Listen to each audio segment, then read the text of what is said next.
are starting to take their financial matters into their own hands, whether we like it or not. Now, my mum doesn't like change. She thinks of herself as the custodian of 3 generations of legacy, of spending time face to face with your clients, which I think is beautiful.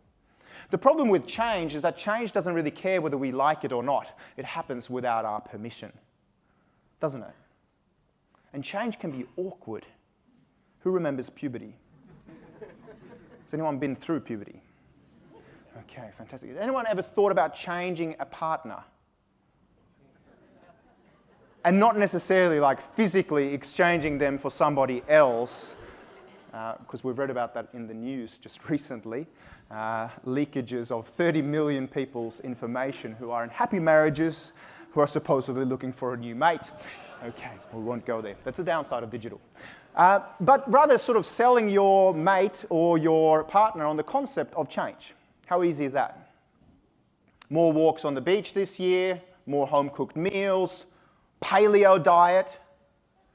How well does that conversation pan out come January 21st? Okay, so how sustainable is change? So change is difficult for my mum, right?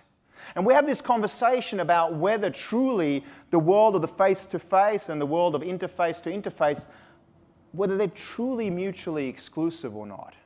And during those management consulting sessions, Mum likes to call them family dinners. I mean, can you imagine how annoying it must be to have a futurist as your son? She goes, couldn't you have just stayed a long distance away in 333 Collins Street in Melbourne at Clayton Utes working in law, rather than going and poking around in the family business, telling us to digitize and to do this thing in the virtual reality that she cannot really grasp or feel, a world she doesn't understand, yet where she could amplify her brand. And in fact, even though she has a beautiful personal brand, if somebody hears a recommendation for her and then checks out her website or her YouTube channel in the past that really didn't live up to the personal recommendation of the word of mouth, they just would never open the door to a beautiful store with furniture from 1930s.